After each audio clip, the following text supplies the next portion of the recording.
J'adore Émilie proposer de prendre un petit Tupperware si on me demande de finir le plat. Mais tellement génial. Vous êtes en train de manger un truc que vous kiffez, c'est super bon, vous vous éclatez, mais pourquoi pas prendre un tube pour manger le lendemain tellement c'était super bon? Mais moi, j'adore, mais tellement. On risque de vous regarder et vous dire quoi? Je comprends pas. Mais c'est normal, c'est leur vision des choses, c'est leur croyance, c'est leur problème, c'est etc. Vous, ça vous permet de grandir, ça vous permet de créer de la discussion, ça vous permet de gagner en leadership, de gagner en confiance en vous, de gagner en estime de vous, de gagner en plein de choses. Et de toute façon, gardez en tête que quoi que vous fassiez, on dira quelque chose, positif ou négatif, mais que vous finissiez pas votre assiette, ah bah super, elle gaspille. Que vous finissiez pas votre assiette, mais que vous mettez dans un tube, ah bah c'est cool, pour qui elle se prend, elle en ramène chez elle. Il y aura toujours des trucs, il y aura toujours des jugements, on va toujours dire un truc. Donc faites en fonction de vous. Que vous finissiez votre assiette, oh bah t'as bien mangé toi.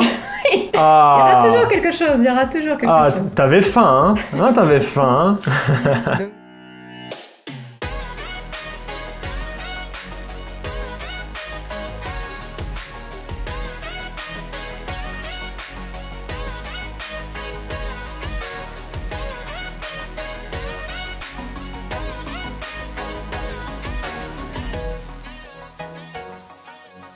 Donc faites vraiment en fonction de vous, écoutez-vous. Après je dis pas, on est conscient que des fois, bah voilà, le regard des autres c'est peut-être encore difficile à gérer et c'est juste d'en prendre conscience, c'est juste de vous dire ah, tiens là je me retrouve face à une situation où bah j'ose pas dire non ou j'arrive pas voilà à m'imposer. C'est ok, c'est normal, ça viendra, chaque chose en son temps, mais juste prenez-en conscience que ah tiens cette situation là j'avais jamais vraiment fait attention, mais quand c'est mon oncle qui me fait une remarque, bah j'ai tendance à me venger sur le chocolat, alors que si c'est ma tante qui fait la remarque ça va, ça passe au-dessus. Et juste d'en prendre conscience et ça va vous aider après pour la suite dans votre cheminement. La clé number one, écoutez-vous, écoutez votre société, écoutez vos besoins, apprenez à vous écouter, apprenez à kiffer. Ça c'est la première clé. Apprenez à faire en fonction de vous, pas en fonction des autres. Apprenez à voir quand vous faites en fonction des autres et pas en fonction de vous. On vous demande pas d'être parfait là-dedans, on vous demande de voir qu'est-ce qui vous empêche d'être vous-même, qu'est-ce qui vous empêche d'écouter vos sensations. Donc apprenez à vous écouter. Et le fait d'apprendre à s'écouter, ça passe par la conscience, c'est de vraiment vivre l'instant présent, donc c'est ça, c'est écouter ses sensations, mais c'est tiens quand je mange tel aliment, de prendre le temps de le savourer réellement, de ressentir vraiment tous les goûts qui peuvent se passer en bouche. Tiens, je bois un verre de vin, mais vraiment prendre le temps de le siroter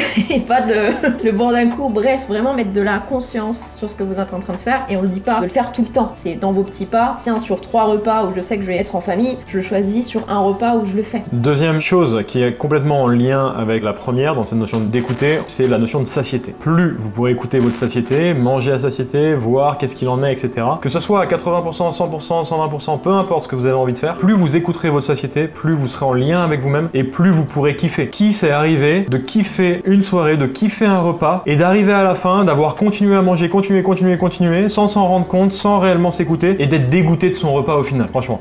Oui. Moi, plein de fois aussi. Plus vous mettrez de la conscience dessus sur votre notion de satiété, bah plus vous arriverez à vous écouter, que ce soit à l'apéro, que ce soit pendant le repas, de laisser un petit peu, de pouvoir manger un petit peu de tout et de kiffer. Troisième clé, prenez plaisir, kiffez. C'est 3,8% de votre année si vous défoncez le bide pendant 2 semaines. H24, c'est rien. Pas de règles, s'il n'y a pas de légumes, c'est pas grave. Si l'assiette structurée n'est pas là, on s'en fout. C'est normal aussi, c'est les fêtes, c'est le moment aussi de manger d'autres choses qu'on a peut-être pas l'habitude de manger le reste de l'année. Mettez vraiment tout ça de côté et appréciez ce qui se passe à l'instant T. Quatrième, c'est bonus. On ne compense pas. On n'est pas là à se dire je compense, je me suis pété le bide, je vais compenser, je vais faire plein de sport, etc. Allez faire du sport si ça vous fait du bien, si vous avez envie. N'allez pas faire du sport si dans votre tête c'est il faut absolument que j'en fasse, il faut que je compense, que j'ai mangé, etc. Non, là dans ce cas-là, apprenez à être bien avec vous-même, c'est plutôt ça. Vraiment utilisez ces fêtes-là en tant qu'expérience pour apprendre à vous connaître, de mettre le focus juste sur ça et sans forcément vouloir contrôler ce qui se passe, c'est d'être juste, comme je vous ai dit, dans le ok si ça se passe pas comme j'aimerais, bah c'est pas grave et je vais juste observer mes réactions, qu'est-ce que je peux me dire à ce moment-là et ça sera déjà énorme. La prise de conscience sur ces moments-là, vous imaginez pas les steps que vous allez faire après en mettant juste de la conscience, sans chercher à modifier quoi que ce soit. Juste d'observer, ah bah là dans cette situation je me rends compte que j'arrive pas à avoir ma satiété pour telle et telle raison. Ou tiens bah là je me rends compte que j'ai les chocolats qui sont dans mon nez et puis j'arrête pas de picorer depuis tout à l'heure et je prends conscience de ça, c'est tout. Et la dernière, 5e clé bonus, utilisez ce temps pour bouger davantage. Faire des choses que vous ne feriez pas avant, aller faire des balades, des choses comme ça. Amusez-vous, bougez, déplacez-vous. Plus vous serez en mouvement, plus vous vous sentirez bien dans votre corps. Que ce soit en termes de dépenses énergétiques, mais ça, d'un côté, je vous l'enlève, on s'en fout. C'est surtout en termes d'énergie. Le corps est fait pour bouger, le corps est fait pour se déplacer, pas pour être recroquevillé, pas pour être assis, pas pour être affalé le lendemain, etc. Et plus vous allez être en mouvement, plus vous serez bien émotionnellement. Et pour ceux et celles qui sont dans la spiritualité, vous le savez ça, à quel point c'est important de bouger, les énergies passent par le mouvement dans le corps. Donc pensez à ça, c'est important aussi bien pour votre corps, mais pour ce qui se passe là-dedans et toutes les énergies que vous avez autour de vous. Sur une échelle de 1 à 10, comment vous vous sentez pour Noël? Dites-nous. Est-ce que ça a changé par rapport au début du workshop? Diane, 10, Marine, 5, 8, 9, yes, 4. Je suis partagé entre profiter et faire attention. 6, 5 sur 10. Peur de tout reprendre. 10, 4. J'ai peur que mon lâcher-prise soit plus du foutu pour foutu que du vrai lâcher-prise.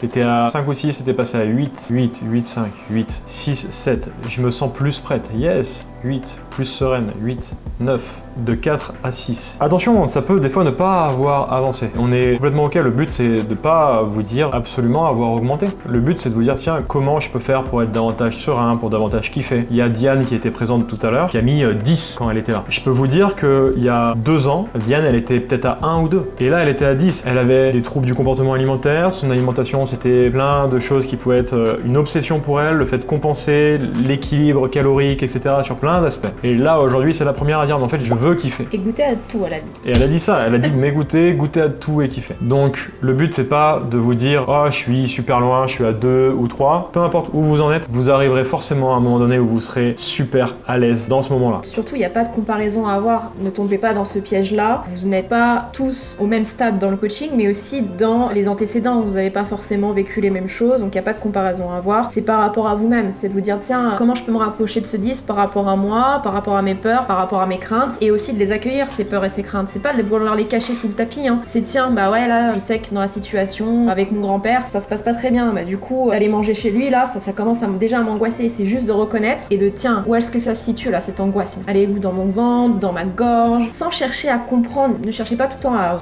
rationaliser tout, merci, je vais y arriver. Mais juste de ressentir, ok, ça se situe là, et je t'accueille, et je t'écoute. C'est tout, pas plus. Kiffer, kiffer, kiffer. C'est rien. Si vous mettez vraiment un pourcentage, c'est moins de 2% de votre année. C'est pas là-dessus que vous allez avoir des résultats. Par contre, c'est en étant trop obsessionnel sur ces 2% que vous risquez de ne jamais avoir de résultats. Donc kiffez, essayez de vous lâcher la grappe et de voir comment vous pouvez faire pour vous lâcher la grappe. Et c'est comme ça que vous allez vraiment avoir des résultats sur le long terme.